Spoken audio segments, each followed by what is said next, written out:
আজকের ভিডিওতে আমরা জানবো নাম্বার সম্পর্কে ডয়েচ গ্রামাটিকে কিভাবে সালেন্ট গুলো ব্যবহার হয় সেটা আমরা আজকে দেখবো। ইংরেজিতে আমরা যেটা শূন্য বা জিরো বলে থাকি সেটা ডয়েচে বলতে হবে নুল। জিরোকে নুল, ওয়ান আইন্স। এখন সমাজের কিভাবে হলো সেটা আমরা দেখবো।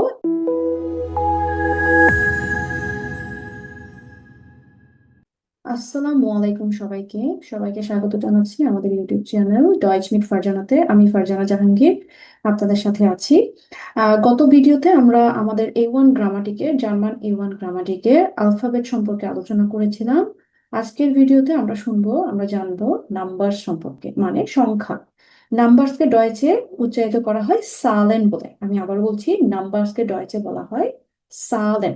সালেনের মিনিং হচ্ছে নাম্বার বা সংখ্যা। তো ডয়েচ গ্রামাটিকে কিভাবে সালেন গুলো ব্যবহার হয় সেটা আমরা আজকে দেখব। আচ্ছা, আমরা দেখতে পাচ্ছি এখানে একটা ট্যাবল, এবং এই ট্যাবলে আপনারা কিছু নাম্বারস দেখতে পাচ্ছেন। এখানে ইংরেজিতে দেওয়া আছে আর এখানে জার্মান ভাষায় দেওয়া আছে। তো সেভাবে আজকে আমরা পড়বো। এখানে যেমন ইংরেজিতে আমরা যেটা শূন্য বা জিরো বলে থাকি সেটা ডয়েচে বলতে হবে নুল।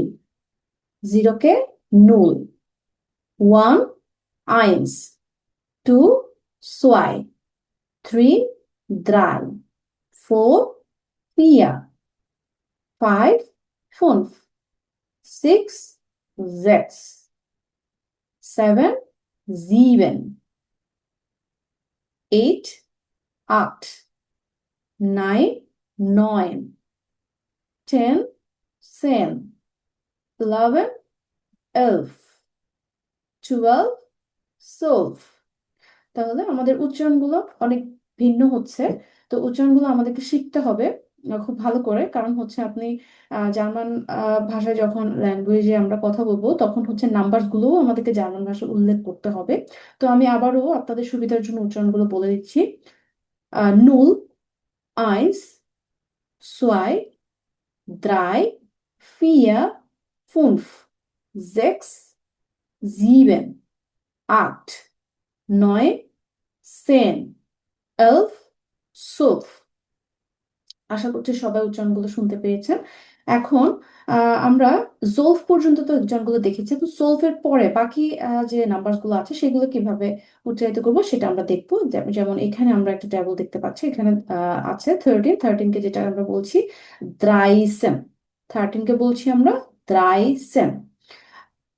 14 ফিয়ারসেন, 15 ফুমসেন, 16 জেগসেন, 17 জিবসেন, 18 আপসেন, 19 কে বলা হচ্ছে নয়নসেন। তাহলে আমরা একটু যদি খেয়াল করে থাকি আপনারা বুঝবেন, সেটা হচ্ছে আমরা একটু আগে আমরা 3 কে শিখেছিলাম দ্রাই, তাই না?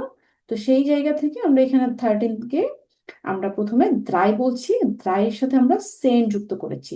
যেহেতু এটা দশকের নাম্বার সেজন্য হচ্ছে দ্রাই প্লাস সেন, তাহলে হয়ে যায় দ্রাই সেন। একইভাবে ফিয়ার প্লাস সেন, ফিয়ারসেন, ফুম প্লাস সেন, ফুমসেন, জেক্স প্লাস সেন, জেক্সেন।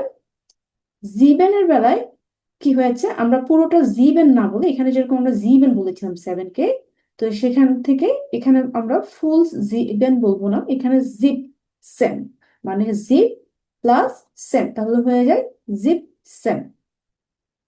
একইভাবে 18 কে যদি আমরা বলি 8 প্লাস সেন, তাহলে কি হলো 8 সেন।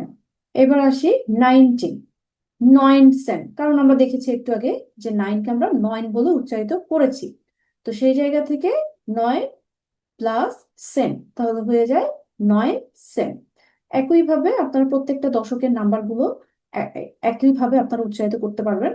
আর এরপরে আমরা 9 সেনের পরে এখন আসছে আমাদের সোয়ানজিশ, তাই না? সোয়ানজিশ আমরা কিভাবে উচ্চারণ করবো, মানে সোয়ানজিশ 9 সেনের পরে যে শব্দটা আসে 20 কে ডয়েচে বলা হয় জার্মান গ্রামাটিকে সোয়ানসিশ। এখন সোয়ানসিশ কিভাবে হলো সেটা আমরা দেখবো।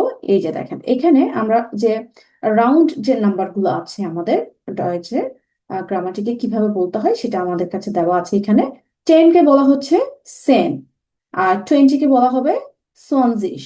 30 কে বলা হচ্ছে দ্রাইজিশ। 40 কে বলা হচ্ছে ফিয়ারজিশ। 50 কে বলা হচ্ছে ফোমসিশ। 60 কে বলা হচ্ছে জেগজিশ। 70 কে বলা হচ্ছে জিপজিশ। 80 কে বলা হচ্ছে আগজিশ। আর 90 নয়নজিশ। তাহলে আপনারা দেখতে পাবেন এই পার্টে যদি আমরা আসি, এই অংশে সেন, তারপর হচ্ছে সোয়ান প্লাস সোয়ান প্লাস জিশ, সোয়ানজিশ, দ্রাই প্লাস জিশ, দ্রাইজিশ, ফিয়ারজিশ। তাহলে প্রত্যেকটা নাম্বারের সাথে আমরা জিশ শব্দটি ইউজ করছি।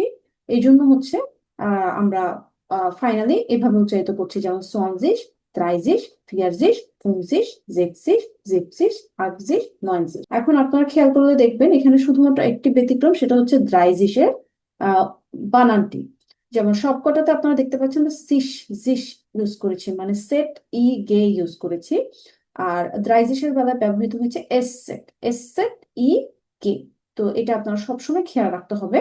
দ্রাইজিশের বেলায় আমরা কিন্তু সেট ই গে ব্যবহার করলে ভুল হবে বানানটি।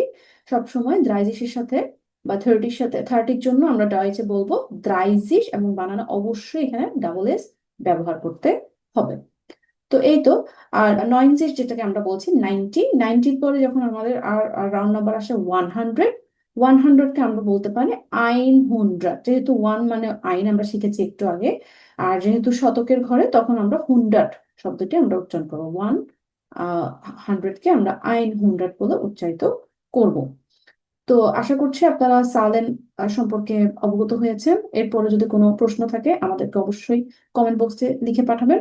এতক্ষণ আমরা রাউন্ড নাম্বার গুলো আমরা কিভাবে বলতে হয় সেটা দেখেছি। এখন চলুন আমরা যে ডাবল নাম্বার গুলো আছে সেগুলো কিভাবে বলবো আমরা দেখছি।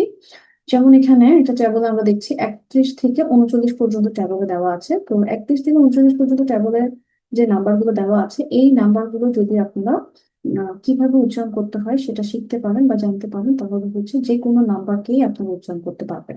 যেমন এখানে 31, যেটাকে বলছে আইন উন দ্রাইজিশ। আমি যদি এখানে আসি, প্রথমে বলেছে আইন, মানে হচ্ছে আপনি এখানে 31-এর প্রথমে যে ডান পাশে যে নাম্বারটা আছে সেটাকে আগে উচ্চারণ করতে হবে, আইন। এরপরে কি হয়েছে, এটা হচ্ছে 30 যখন হয়, এটা হচ্ছে 30-এর দশকের, 3-এর দশকের নাম্বার, এই জন্য হচ্ছে এটা 30, সে জায়গা থেকে দ্রাইজিশ। তাহলে আইন উন দ্রাইজিশ। এবার 32 যখন বলা হচ্ছে, আবারও একইভাবে ডান পাশের নাম্বারটাকে আগে উচ্চারণ করবেন, সোয়াই und 30, সোয়াই und 30। একইভাবে 33-কে আমরা অবশ্যই উচ্চারণ করার সময় আগে ডান পাশে যে নাম্বারটা আছে সেটাকে উচ্চারিত করব, দ্রাই und 30। ঠিক আছে। 34, প্রথমে আমরা ডান পাশের নাম্বারটাকে আগে উচ্চারণ করব, ফিয়া und 30।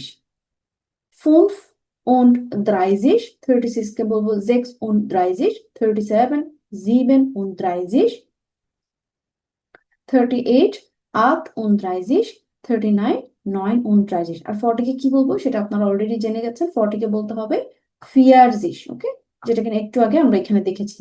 এই যে 40-কে আমরা সবসময় বলবো, উচ্চারণ করবো ফিয়ারজিশ বলে। ঠিক আছে। তো এই তো, এটা ছিল ডাবল নাম্বার। এবার আসেন আমরা একটু শতকের নাম্বারগুলো কিভাবে দেখবো, বা হাজারের নাম্বারগুলো কিভাবে দেখবো, রাউন্ড নাম্বারগুলো সেগুলো দেখবো।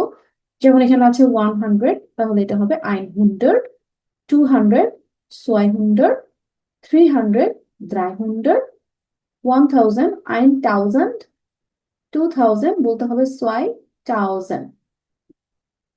এখানে আমরা বড় একটা নাম্বার দেখতে পাচ্ছি, যেটা কিনা 8985 বাংলাতে যদি আমরা উচ্চারণ করে থাকি। তো এটাকে আমরা যখন ডয়েচে উচ্চারণ করবো, তখন অবশ্যই আগে বড় সংখ্যাটাকে উচ্চারণ করবো। মানে হচ্ছে এখানে হাজারের যে সংখ্যাটা আছে 8, 8000, তারপর বলতে হবে 9, 900। এতটুকু অংশটা শতকের মধ্যে পড়ছে, এই জন্য বলতে হবে 900। এরপরে ডাবল নাম্বারে যেভাবে আমরা উচ্চারণ করি, প্রথমে আগে ডান পাশের নাম্বারটি, এরপরে বাম পাশের নাম্বারটিকে। তাহলে কি হবে, 8985। আমি আবারও বলছি, 8985। তাহলে এভাবে করে আপনারা সকল যে বড় নাম্বারগুলো আছে সেগুলো এইভাবে হচ্ছে উচ্চারণগুলো করলে সঠিক হবে। আশা করছি ভিডিওটি আপনাদের ভালো লেগেছে। যদি ভালো লেগে থাকে অবশ্যই চ্যানেলটি সাবস্ক্রাইব করতে ভুলবেন না। ইনশাআল্লাহ পরবর্তীতে আপনাদের জন্য নতুন একটা টপিক নিয়ে ভিডিও বানানো হবে। সেই পর্যন্ত সবাই ভালো থাকবেন। আল্লাহ হাফেজ। আফিদ